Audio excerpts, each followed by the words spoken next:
Welcome to the Stablecoins and Future of Money webinar about PYUSD. My name is Becky McLean. I'm the Director of Communications at Paxos, and I've been with the company for almost 5 years now. So I was fortunate to be part of this really milestone launch that happened back in August.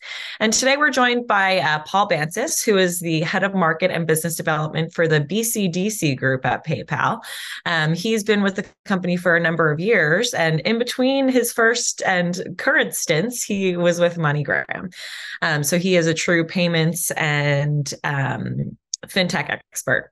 And then we have Nick Robnett, who is the Senior Director of Customer Success at Paxos. So he is somebody who is a blockchain expert. He has helped bring many of our core clients to fruition here at Paxos. So he has lots of insights about stablecoins and what we're doing.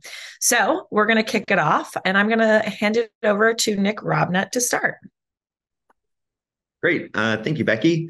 So to start, we're going to look at the history of stablecoins. It might come as a surprise to people that are new to stablecoins and also have been around for the entire time that stablecoins have been around for almost a decade now. They were first issued in 2014, and they were originally created to provide on and off ramps between fiat currencies and cryptocurrencies. And their adoption has obviously grown exponentially since they were initially created. And now they're kind of a common and integral part of everything we see in the crypto ecosystem. So early adopters of stablecoins really primarily use stablecoins to trade crypto, to settle, to transfer crypto on major crypto exchanges. They use it for high yield interest-bearing accounts. They use it as the instrument to deploy into DeFi for lending and borrowing and liquidity. And then again, it was a convenient off-ramp to have usually a dollar instrument on these venues that couldn't always easily access fiat. You can see and these are really the use cases that drive stablecoin adoption and availability today. And you can see that all these are very crypto capabilities. All of these are really specific to solving problems for the crypto ecosystem. We see that stablecoins can also help address considerably larger challenges in the bigger financial ecosystem. With the launch of PYUSD, I think this really increases the potential of the types of problems that stablecoins can be used to solve. We've got more inclusive banking. When you think about it as a payment tool, anyone who can get access to a crypto wallet on a public blockchain can make and receive payments now. And the barrier of entry for that is so much lower than opening a bank account in so many places. You see it for cross-border money movement. We've got lower fees, higher transaction fees, a lot of reduction in intermediaries that make it so there's a lot less friction in sending money across borders. You see it as a stable store of value. Being able to access US dollar accounts through just holding a stable coin in one of these wallets is really valuable in areas and in communities where you have very volatile local fiat currencies. Instant settlement is a really big deal. If you think about a merchant who's able to accept a stable coin as payment, they can immediately access those funds for running and paying for their business instead of waiting for settlement across a string of like intermediaries that they might have to wait for today to get all of their money back. And so you see all of these new use cases coming about. You see people already starting to look at stablecoins for solving some of these problems. And you see some estimates looking forward that see as much as $5 trillion of global assets moving on to stablecoins by around 2030. So the opportunity is really incredible. And when you look at anything of that magnitude, something that's absolutely going to go along with it is going to be regulation. And it's going to be, we believe, regulated stablecoins that are able to unlock opportunities of this magnitude. And so before I hand it over to Paul from PayPal, I wanted to spend a minute just talking a little bit about what we mean from regulated stablecoins and why we think that that's going to be so important for this next wave of adoption. So At the very basic level, having a regulated stablecoin means that there's a regulator. There is someone who has oversight of the product and someone that has oversight of the company that's issuing it. There are three companies that have regulated stablecoins that meet the standards that I'm going to go through, or sorry, three stablecoins. There's the Gemini dollar, GUSD, there's the Pax dollar, USDP, and now there's the PayPal dollar, PYUSD. And really the critical components of this, other than they're regulated products by a regulated company, is that they're always redeemable one-to-one. They're fully backed one-to-one, and the ways that they can be invested is closely specified and managed. The assets are held bankruptcy remote, so they're segregated from all company funds.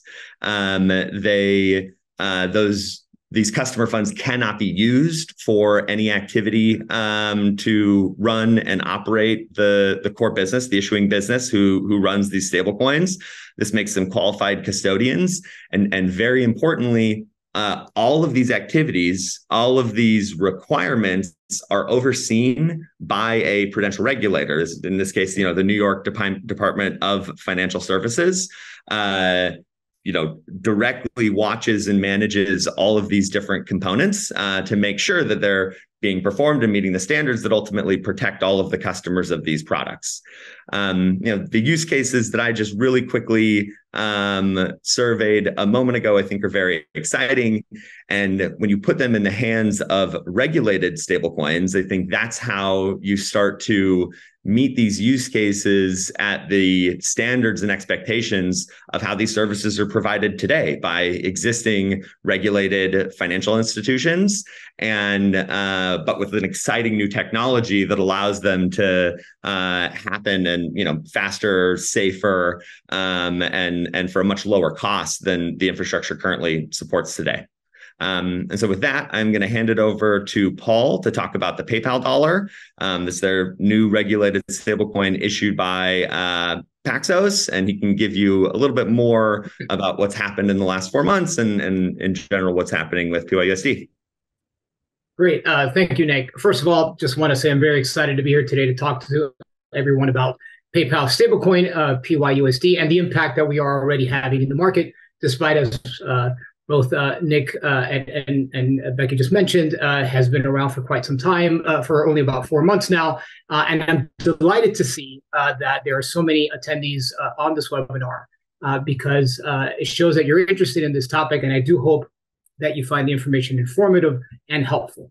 So if we look at August 7th, the launch of PYUSD, I truly believe that was a seminal moment for blockchain, financial services, and payments. PYUSD, PayPal USD, is the first US dollar-backed stablecoin that was launched by an established global payments company and really a household brand like PayPal. And our approach to the design, the launch, and now the growth of the stablecoin has been and continues to be very deliberate, thoughtful, and in line with our commitment to responsible innovation and especially our culture of compliance. Which, as Nick was just referencing, PYUSD is a regulated stablecoin, which means a few things. Number one, again, that regulatory oversight. Paxos, as a limited purpose trust company, is regulated by the New York Department of Financial Services, which means that the Paxos issued PYUSD is also regulated by the New York Department of Financial Services, and they have oversight over that stablecoin.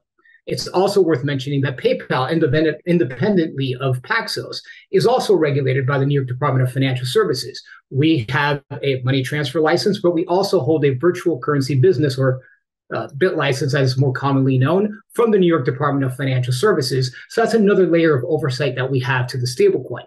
And by having that oversight, what does this mean? Is you have very high standards of consumer protection. So anything from the disclosures and attestations of the reserves for PYUSD to the redemption right of token holders.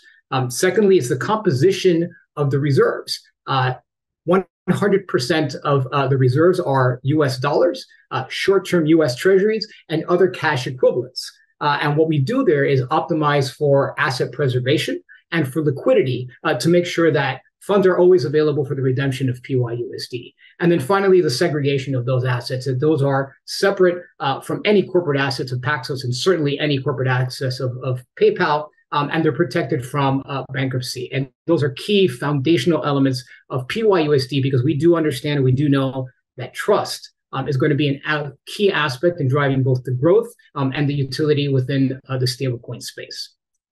So with that, why don't we take a look a bit at what's happened since that August 7th launch. So pleased to say that PYUSD is on track to be one of the fastest growing stablecoins with the market cap that you see there, almost of 160 million. And we've really focused driving growth in three different pillars. The first is the PayPal ecosystem, obviously. We made it available on both PayPal and Venmo platforms in the US. We've actually also established PYUSD as a funding instrument for transactions on PayPal when you do a checkout with PayPal transaction. And we've enabled the transfer of PYUSD both in and out of the PayPal and Venmo ecosystem, as well as transfers between the PayPal wallets and the Venmo wallets. The second pillar that we've looked at is the crypto ecosystem and a regulated stablecoin that is tied to a payments company like PayPal that provides that seamless on-ramp and off-ramp to fiat currencies does provide a lot of value to that crypto ecosystem, which we're starting to see already. And then finally is global platforms that focus on payments and money movements. And we're seeing a lot of use cases there. So those are the three pillars that we really focused on. Now, to be more specific on the stats here, again, 160 million of market cap. You see about 4.5 million on the 24-hour trading activity. And while the top use case today for PYUSD, as Nick was referencing earlier, is for trading activity to other cryptocurrencies, we have seen an uptick now in DeFi and then some really exciting money movement, cross-border use cases, which we're actually going to focus on a little bit better. But diving into the current state of the network, let's take a look at where we are. We have about 30 different ecosystem participants already that are supporting PYUSD. So what does that mean? It means that 700 million users around the world now have access to PYUSD and are able to utilize that already. And that is an incredible number considering we've only been live for a couple of months. And then when you look at the number of wallets holding PYUSD, it's well over 2,000 wallets. But keep in mind that some of these are omnibus wallets that are holding stablecoin for their users. In terms of the trading activity that we mentioned earlier as being the top use case today, we're really seeing a lot of the trading between PYUSD and fiat, followed by PYUSD and then other stablecoins, and then finally PYUSD and cryptocurrency like Bitcoin. And in terms of the support that we're seeing and in terms of the types of participants we're interacting with, exchanges, obviously, consumer wallets, but then those DeFi and other platforms are the ones that are rounding out sort of these use cases that we're seeing. And this all translates that PYUSD is already accessible in over 180 countries. And when you look at the transfer of the activity and how much of this is moving, we see over 16,000 transfers already. But keep in mind that these are only on-chain transactions. It doesn't take into consideration the off-chain transactions that occur depending on the custodial arrangement that we have in some of these omnibus accounts that we have as well. So again, we are starting to see some of these use cases already emerge. Taking a closer look at the ecosystem, let's take a snapshot here. You're going to see some very familiar names on this list, right? Our friends at Coinbase and Kraken, and of course, Crypto.com and Bitstamp already support PYUSD. We're starting to see the support in DeFi as well on both Curve and Uniswap. And then this adoption by these companies and platforms that focus on money movement, like our friends Island Pay down in the Caribbean, Multi Money in Central America, and Yellow Card in Africa, which is going to be discussed, as I said, in a bit more detail in a moment. Now, the growth and the demand that we're seeing is very, very exciting. And we have an abundance of opportunities because folks really are wanting to reach out to learn about the stablecoin itself and how integrating into their platform and wallet can help not only themselves, but their users, and what this stablecoin can unlock in terms of the potential. So again, as I said before, very, very exciting time with a lot of fantastic opportunities to grow both the access to the stablecoin, but then also utility as well. So I do want to take a moment now to do a spotlight on, because I get this question often of, give me a real world use case where PYUSD can be used today. So I do want to spotlight with our friends over at Yellow Card. So right now, if you know anything about global transfers, cross-border payments, remittances, you know that They're often very slow, costly. The process itself can be a bit cumbersome, but with blockchain and stablecoins, we can help address some of those use cases and address some of those pain points. And you can see the impact that we can have in a cross-border money movement. As you can see here on the slide, Yellow Card, which is based in Africa, was the first fintech in the region to support PYUSD. And this is a tweet from actually Mr. Jason Marshall, who is the COO of Yellow Card. And here he was able to send the payment from his Venmo card using PYUSD to a coworker in Malawi. And the incredible aspect of this was that that individual was able to receive 40% more local currency by using PYUSD as the transfer, as opposed to a traditional money transfer that they try to do through traditional rails. This has a very, very huge impact and very meaningful for cross-border transactions, especially when you start looking at folks sending money home to their family, to their friends, to their loved ones. We can leverage this new technology. We can leverage stablecoins to make sure that the end user is actually getting the most money possible, instead of such a large portion of that money going to pay some of the fees, et cetera. So again, very, very excited about these use cases and what we can unlock, starting to see these examples already emerge, and very excited about what the future can bring here. We're actually going to do another spotlight. I'm going to pass it back to Nick, who's going to talk about a use case that we have in Costa Rica. Nick? Thank you very much, Paul. And so like Paul said, we also wanted to do a spotlight on multi-money in Costa Rica. So they are a consumer wallet. They're actually built on Paxos custody and liquidity infrastructure. And they're one of the first companies to enable PYUSD. One of the first use cases that they were able to unlock was actually just access to the equivalent of a US dollar account. And so by taking the wallet that they offer to their customers locally and integrating the PYUSD asset, their customers are able to, buy PYUSD or receive PYUSD and hold it, and then effectively have US dollars in their country as a savings account or however they want to use that. Additionally, there's tourism payments. If you are someone from the US visiting Costa Rica, you have a PayPal account in the US and you have a multi-money account there, you can instantly transfer PYUSD over so that you have money available locally to spend and to use. And so a lot of really great utility. I think they're all really excited, and we're really excited about them unlocking the cross-border money movement remittance use case, kind of similar to what Paul was talking about with Yellow Card. They'll be doing that soon, hopefully. But you start to see these are just real world use cases that make things easier for regular people through stable coins that kind of have nothing to do with crypto. And it's really exciting to see these applications of the stablecoin coming alive so quickly after PYUSD's launch. And so with that, I wanted to have just kind of a few final comments on stablecoins and the future of money before we open up to questions. And we had a lot of questions that people are going to want us to get to. But I think that we really believe that this product is creating a new era of regulated stablecoins, and that the things that are going to become addressable to stablecoins are just different when you have a regulated stablecoin and you have companies like PayPal coming into the space and moving everyone forward through their involvement. PYUSD, as you know, you've heard, is a regulated stablecoin. It's issued by a trust company. And we believe very strongly that this means that we can provide a level of trust for consumers that is just as safe as dollars, but it has all of the benefits of the technology of blockchain. And that just makes it better and faster and safer. And we're really just at the beginning. We think that new use cases like these ones we've shared are going to continue to get unlocked. And we've got a lot of exciting things to come in 2024 that we're really looking forward to. We hope this can be a catalyst for a lot of other companies and a lot of other innovators to do more in the space. And so really excited about this partnership and really looking forward to all the things to come. And I believe with that, I'm going to hand it back to Becky to lead us through the Q&A.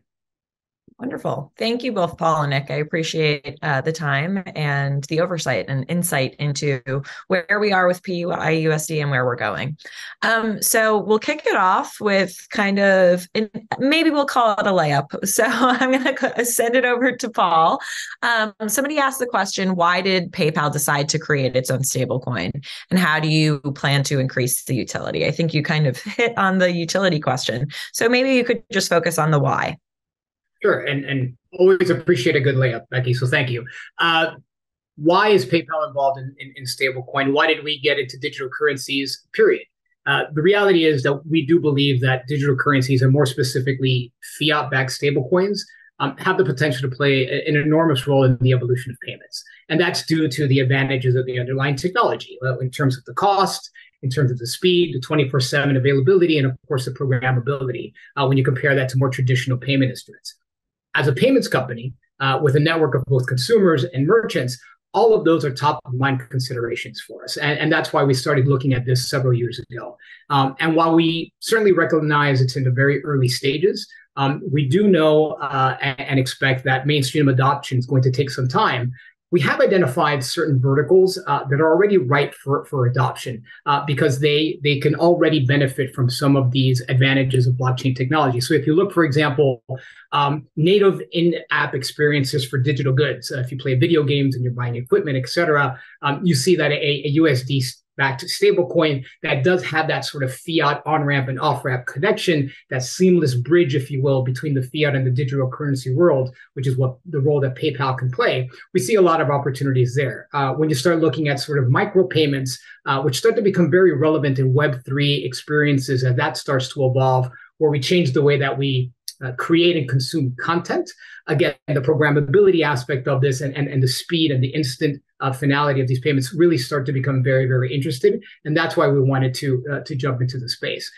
We also, quite frankly, felt that PayPal was the right company for this. We're very uniquely positioned with this double-sided network. But as I said before, also the double-sided network of merchants and consumers, but also that bridge between the fiat and digital currency world. Quite often, one of the complaints that we hear is that sort of last mile and how I'm able to do these on-ramps and off-ramps. And PayPal has been playing a role in that space now for a couple of years. And we felt that it was important for us to be able to go into this space and help this space evolve. That's great. Okay, so another question that came in was looking at the broader ecosystem and why there are multiple stablecoins available today. And so what are the differences between Paxos issued tokens and others that are available? And where is this space evolving as more come to market? So, Nick, I'll pass it over to you. But before I do, I'll jump in and just reiterate something that was already covered earlier, and that there are 3 regulated stablecoins. And I think there's a key differentiation here. When we say regulated, we mean a prudential regulator is overseeing the issuance, the operations, and the reserve management. So that's a higher standard that the issuer is held to in order to maintain the stability. So those three regulated stablecoins are PayPal, USD, PYUSD, USDP from Paxos, and then GUSD from Gemini. So over to you now, Nick. Thanks, Becky. So I think that the kind of like looking at like the benefit of having multiple different USD stablecoins is kind of the core question. I think that the regulation point is a really important one. I think that you also start to see really key differentiators in the stablecoins. And so I'll talk about like PYUSD as the obvious example. It launches with PayPal and Venmo in the US. It immediately has access to something like 200 million consumers in the United States that can on-ramp and off-ramp from this thing, from existing accounts that are fully integrated with all the other rails that they use for payments. And that's just like something really special that no other stablecoin has. And so you start to look at like, what are the use cases and the networks that are sort of enabled and unlocked by that. And that's just like a benefit that's unique to PYUSD. And you look at other stablecoins, something like Tether, obviously the biggest and the most popular, and the strength that it has in kind of like global crypto exchanges and for like trading and crypto trading and things like that, makes a lot of sense. I think that Tether's going to probably continue to be strong in those ways. But then, the stuff that we're talking about is like bringing stable coins into non-crypto use cases. And then you look at the regulatory piece, and you got to think that having a regulated stablecoin is going to be the thing that allows that to move in to offer those services not that those services are going to suddenly become unregulated because the technology changed. And so I think you start to see how these move and fill different spaces in the market. Great. So now looking at how stablecoins can really impact the day-to-day user like you and me and everyone else on the PayPal network. So Paul, can you talk about the benefits for Americans paying bills and expenses via stablecoins versus the traditional and existing banking infrastructure? How is that going to change? Where do we stand now? And what can consumers get excited about? Oh, that's a great question. Thank you. So reality is many of us are very fortunate here in the US. I have a variety of ways to pay. And I suspect that stablecoins will add another layer of optionality and choice. But it is important to keep in mind, however, that there are many folks who are underserved and unbanked and have to rely on other services that can be very costly and very cumbersome. And stablecoins can help solve some of those pain points. But generally speaking, even for those of us that have a variety of choices, it's really going to depend on the type of payment and the purpose, where perhaps that stablecoins would be the best choice for that particular payment given the circumstances. For example, if you think of a payment that perhaps is very time sensitive and the settlement time becomes very important and it's a Friday evening and you have to send a wire transfer, like happened to me a couple of months ago, then clear to the following week. So then that weekend is lost and you're not able to do anything because that payment hasn't really cleared. There perhaps this payment with the stablecoin that, again, 24/7 availability, the instant finality of the payment, et cetera, becomes the best choice for me to be able to make that payment, because we do know that that time period equals money, right? Because it's your capital's tied up for that period of time. So that instant ability to make that payment and the 24/7 availability, it becomes very, very important. So that'll be a choice that individuals will make when they have those type of payments that they need to be able to make on that time frame. One thing that we haven't talked about too much is also the interoperability that the stablecoin presents. So let me give you an example. Let's say I use one wallet and Nick uses a different wallet. I, of course, am going to use a PayPal wallet, and Nick is using some other wallet, for example, and I need to send a $100 payment to Nick.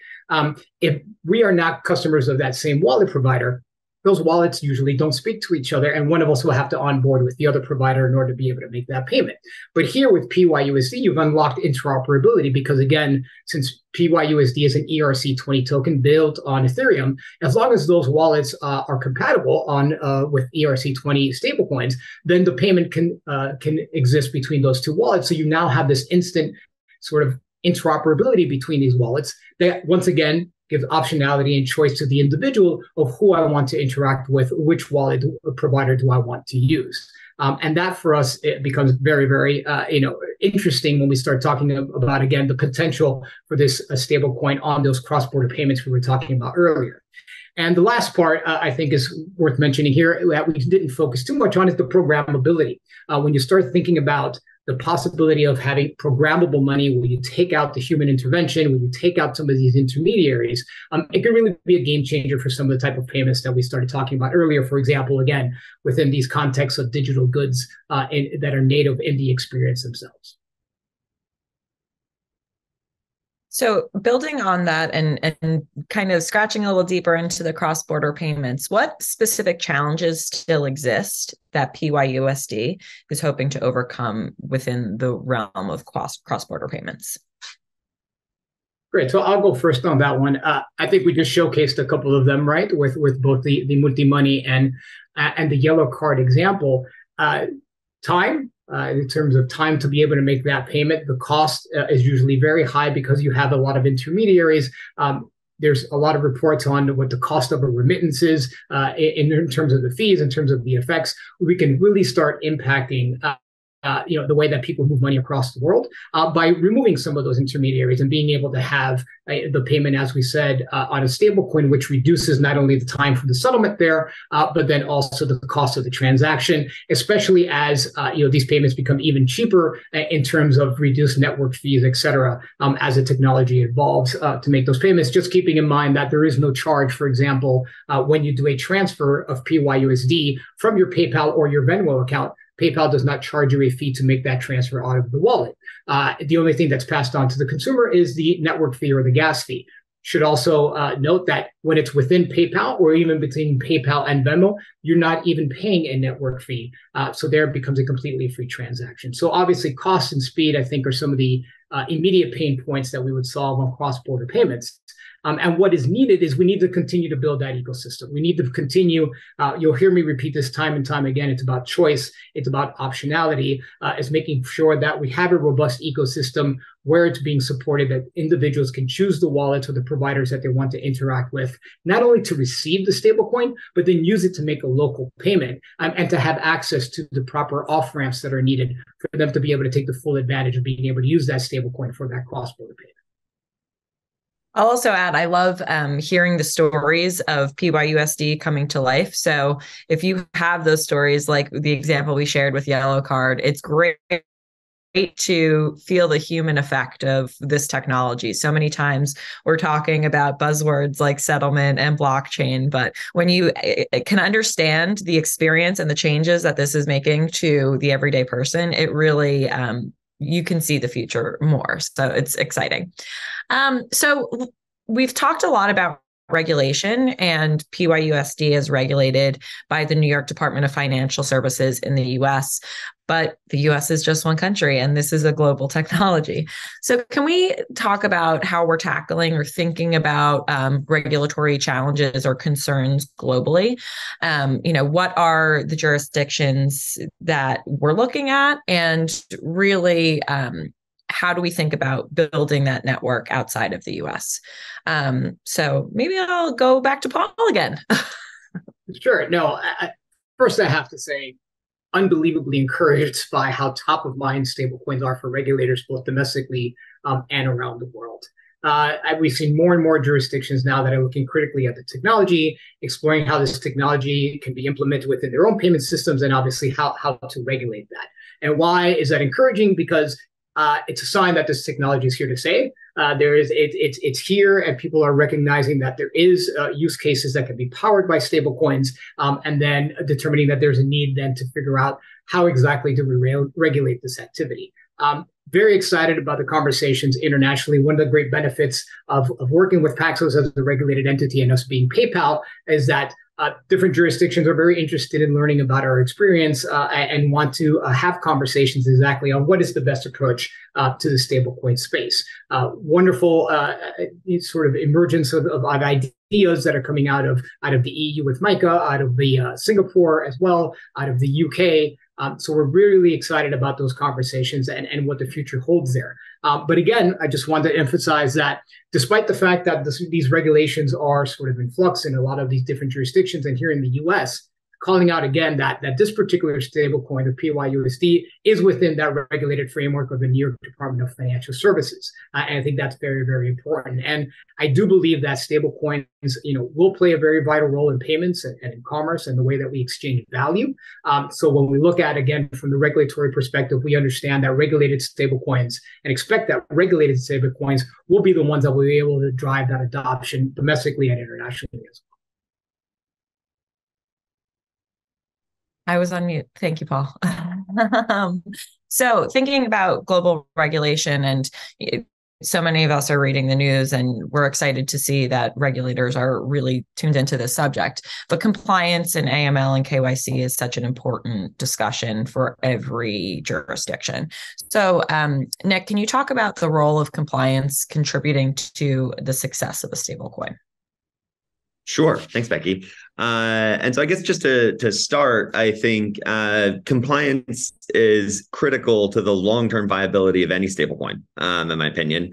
And I think it is I know it is a core part of the program at Paxos. We use the 3 lines of defense model for folks that are familiar with that terminology for managing all of our stablecoin activity. And I think really importantly, what I would just add to that is that all the processes and procedures that we build in administering that model have oversight by the New York Department of Financial Services for PYUSD, which again, I think is a really important differentiator that's going to allow us to move into these kind of like real world use cases with stablecoin. Yeah, Nick, and I just wanted to add to that as I said earlier, the first stablecoin that's issued by a global payments company like PayPal, with 2 decades of experience of moving value. And we do have that culture of compliance. And really, one of the things that sets us apart is our compliance program and our ability and our knowledge and our experience in combating fraud and money laundering, et cetera. That's why it was very, very important, not only for the stablecoin, but for all of the digital currency activity that PayPal does, is to build that within the PayPal ecosystem, within that structure, not on the side, because we wanted to leverage those tools that we have built out and that expertise that we have built out for the last 2 decades, and then build upon that to incorporate then blockchain activity and cryptocurrency, and more specifically now the stablecoin, and how we bring that, within that structure of compliance that we have within the organization. That's great. So before we head to our last question, there was one question we got about further clarifying bankruptcy remote and how Paxos is regulated. So we've probably covered already, but always good to dot our I's and cross our T's. So Paxos is a regulated trust company overseen by the New York Department of Financial Services. And that is a primary prudential regulator who is established around the world and oversees many of our banks that are down the street from us today. When Paxos creates a stablecoin, we take dollars and we hold those dollars in reserve only for the customer's benefit. So that means those dollars are kept in separate accounts, protected from anything happening within the corporate entity of Paxos. So that means should anything happen to Paxos as the issuer and the custodian, those stablecoin holders can always come back and redeem their dollars. That's a level of safety and security that's unmatched in the market and unique to New York DFS trust companies. So when you see that, always know that you have a level of protection in your assets, which is really second to none. So last question, Nick. Many companies want to know how to get involved. Where should they go? What should they do? Who should they talk to? It's great to also end with a layup, since the answer to that question is on the screen. That really helps. We would love to talk to you. I mean, thank you everyone for joining and attending this webinar to learn about stablecoins and about PYUSD. Please, you can reach out to us, to the teams that are working with firms at either of these links here on the slides. And we'd love to connect, find some time to discuss and talk about how we can partner more closely together as we roll PYUSD out to the world. So thank you very much. Wonderful. Thank you so much, Nick. Thank you, Paul. And thank you to all of our participants. Check us out on our websites and our social, and stay tuned for lots more of exciting growth from the PYUSD team.